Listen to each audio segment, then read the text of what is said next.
네, 이번 코너는 취재 파일입니다. 관심사가 큰 경제 이슈를 하나 골라 심층적으로 파헤쳐봅니다. 네, 작년 실리콘밸리은행 파산 사태로 촉발된 미국 지역은행 위기가 올해 다시 고개를 들었습니다.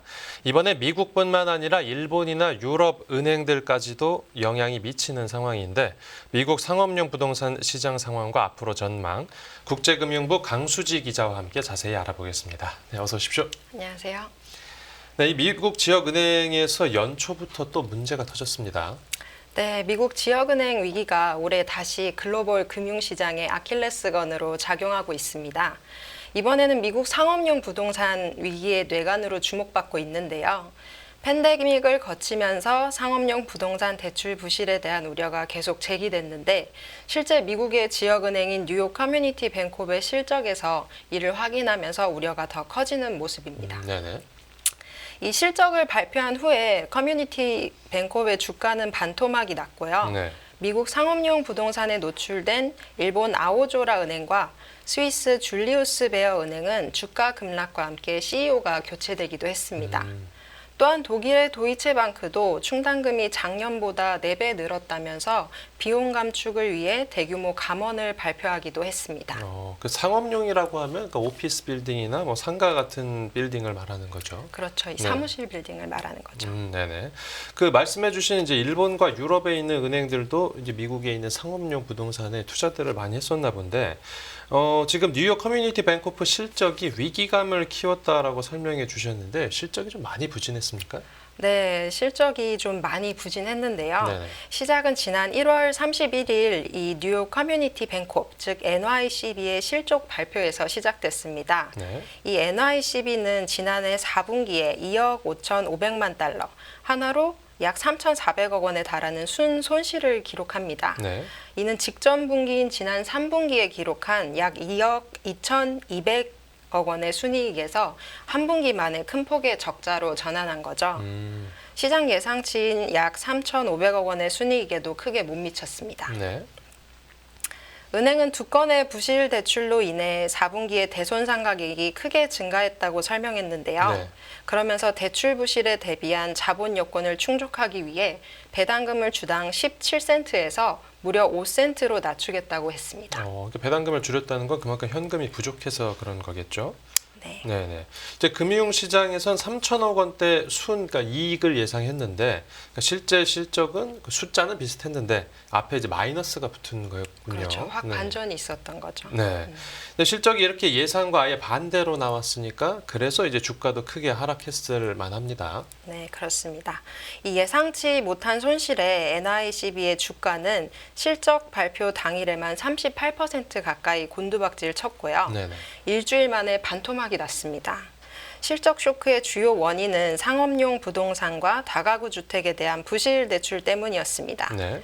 국제 신용평가사 피치와 무디스는 재무와 위험 관리, 거버넌스 문제 등을 지적하며 NYCB의 신용 등급을 투자 등급 중에서도 가장 낮은 등급으로 강등했습니다. 한 단계만 더 떨어져도 이제 기관 투자자들이 투자를 못 한다는 거네요. 그렇죠. 이제 정크 등급이 되는 거죠.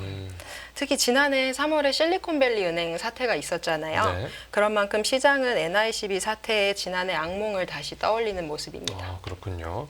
그러니까 작년에도 이제 다른 미국 지역 은행에서 비슷한 일이 있었죠. 그 실리콘밸리 은행을 포함해서 미국 지역 은행들이 연쇄적으로 파산하는 일이 있었는데 이제 그때 불씨가 다 안 꺼지고 지금의 위기로 이어졌다. 이렇게 봐도 되는 겁니까? 네, 이제 지금의 우려가 지난해 3월 은행 위기의 연장선인지 먼저 살펴봐야겠죠. 네. 2020년 코로나19 팬데믹으로 연방준비제도가 급격하게 금리를 내리면서 상당 기간 초저금리가 유지가 됐습니다. 네. 당시 실리콘밸리의 스타트업들이 넘쳐나는 현금을 은행 예금에 넣어놨는데요. 은행은 그 자금으로 안전자산인 미국 장기국채와 주택저당증권, MBS 등을 사들이게 됩니다. 네.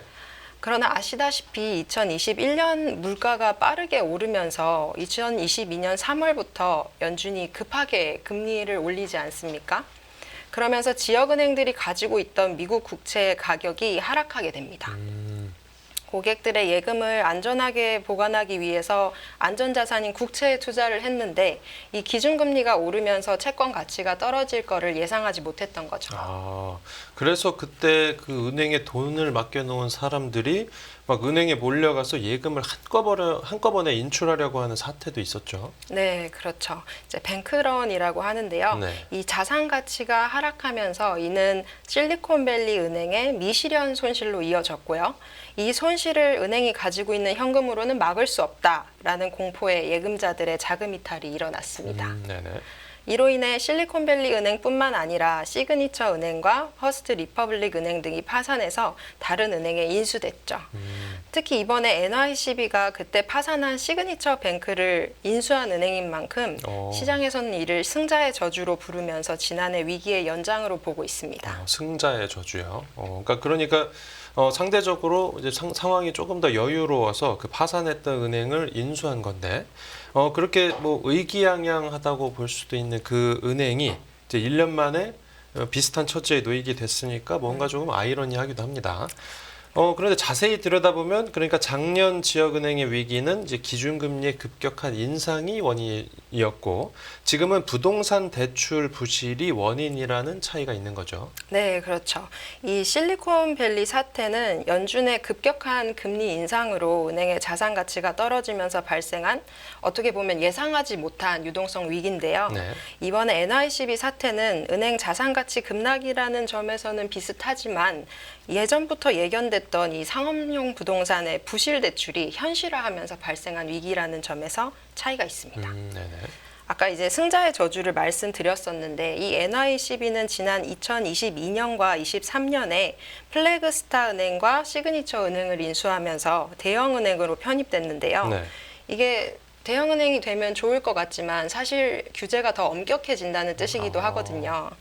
그래서 은행의 배당금을 17센트에서 무려 70%나 낮춘 5센트로 정한 것도 사실 더 엄격해진 자본 요건을 충족하기 위해서였습니다. 그러니까 승자의 저주라는 말이 나오는 이유가 있었네요.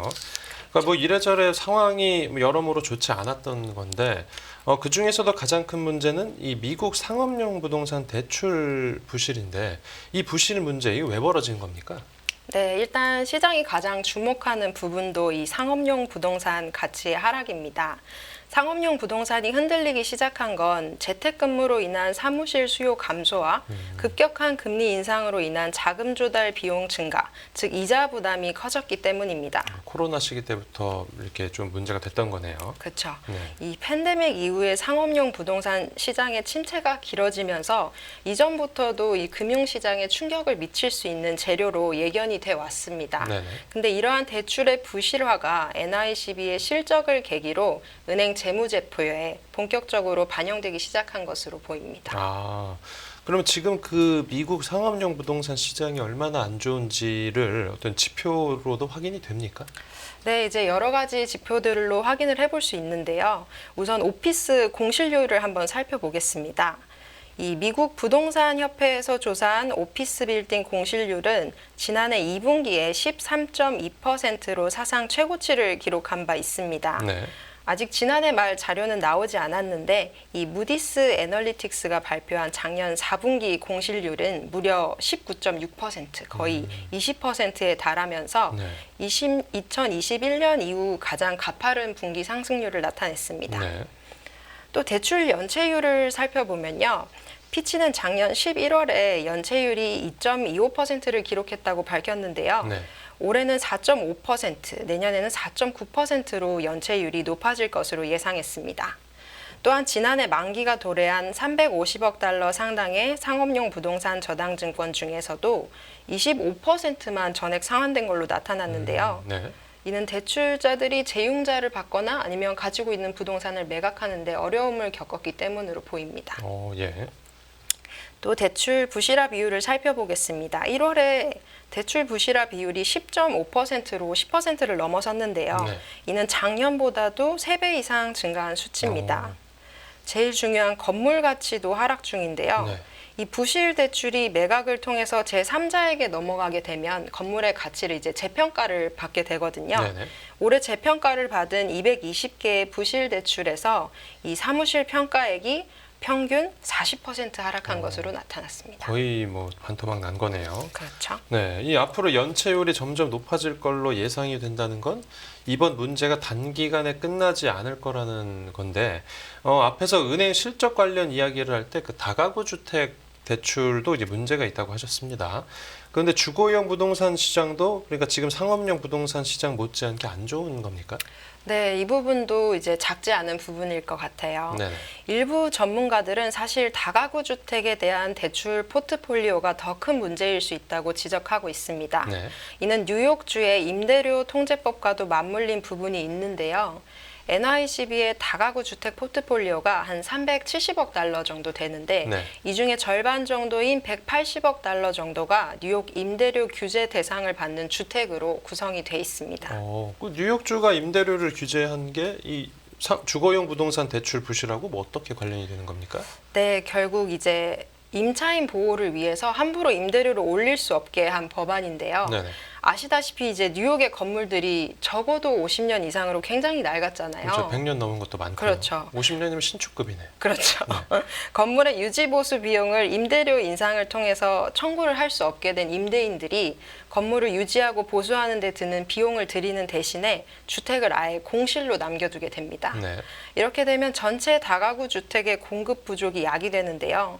풍선 효과로 규제를 받지 않는 시장의 임대료를 올려서 맨하탄의 월 평균 임대료를 지난 2년간 30%나 올렸습니다. 문제는 이렇게 방치된 임대료 규제 대출 장부 중에 네. 14%가 채무 불이행 위험에 처해 있다는 것인데요. 월스트리트저널은 최근 임대료 규제 대상 건물이 매입 가격보다 30에서 60% 할인된 가격에 팔리고 있어서 최종 손실이 더 커질 것으로 봤습니다. 아예 공실로 놔두니까 월세 수입이 없고 이자를 못 갚고 경매 같은 거로 넘어가면 헐값에 팔리고요. 그렇죠. 네. 또 이번 상업용 부동산 위기가 불거지면서 이 지역은행들 주가가 대체로 떨어졌습니다. 그런데 S&P 500이나 그 다우존스 같은 지수들은 역대 최고치를 계속 뭐 경신하고 있다는 소식이 들리는데 이제 다른 업계에서는 이번 상업용 부동산 위기에 대해서 뭐 좀 무덤덤한 분위기인 겁니까? 네, 아직 시장에서도 아직 개별 은행의 문제라는 쪽과 아니면 다른 지역은행으로 문제가 확산할 수 있다는 쪽으로 의견이 갈리고 있습니다. 예. NICB의 주가 폭락에도 이제 적극적으로 회사는 위기 극복 의지를 비췄는데요. 이번에 승진한 알레산드로 니델로 회장은 회사 주식을 5만 주나 사들이면서 강한 의지를 보이는 모습입니다. 예. 이 뱅크 오브 아메리카는 NICB가 부실 대출 위험에 노출이 됐지만 시간의 흐름에 따라서 회복될 수 있다고 봤는데요. 네. 특히 예금자들의 뱅크런이 일어나지 않았잖아요. 그 예금자들의 행동이 상대적으로 안정되면서 투자 심리가 진정됐다고 분석했습니다. 네. 또 다른 지역은행의 채권을 가지고 있는 투자자들도 투매에 나서지 않는 등 안정된 모습을 보였습니다. 그러니까 안심을 시키려고 하는 쪽은 그렇고 좀 우려하는 목소리도 있겠죠? 물론입니다. 우려의 목소리가 좀 더 큰데요, 사실. 각종 매체와 전문가들은 이 NICB의 상업용 부동산 대출 부실이 극히 일부에 불과하다면서 은행권의 영향이 앞으로 지속해서 나타날 것으로 보고 있습니다. 네. 이 월스트리트저널은 은행은 보통 상황이 악화할 때까지 대출 건전성이나 대출 대상 건물에 대한 자세한 정보를 제공하지 않는 경우가 많다며 이슈가 시차를 두고 드러날 수 있다고 전합니다. 또 말씀하셨다시피 최근에 증시가 랠리를 이어간 측면이 있는데요. 어떤 면에서는 지역은행 우려가 커지면 연준이 예상했던 것보다 금리 인하를 더 빨리 나설 수밖에 없을 것이란 기대도 작용하는 것으로 보고 있습니다. 네. 끝으로 하나만 더 살펴보자면 이제 이번 미국 상업용 부동산 위기가 우리나라 금융시장에 미칠 영향도 짚어주시죠. 네, 이제 이웃나라인 일본의 은행이 미국 오피스 대출 부실에 노출되면서 우려가 커졌지만 이 얼마 전 신용평가사 피치는 아시아 태평양 지역의 은행이 노출된 정도가 크지 않다고 보고서를 발표했는데요. 예.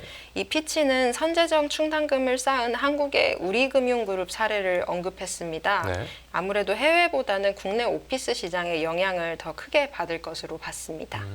이 국내 금융 당국도 금융사들의 해외 부동산 투자 내역을 이 사업장 단위로 점검하면서 모니터링 수준을 강화하는 모습인데요. 네네. 투자자들도 관련 정보를 계속 주시할 필요가 있어 보입니다.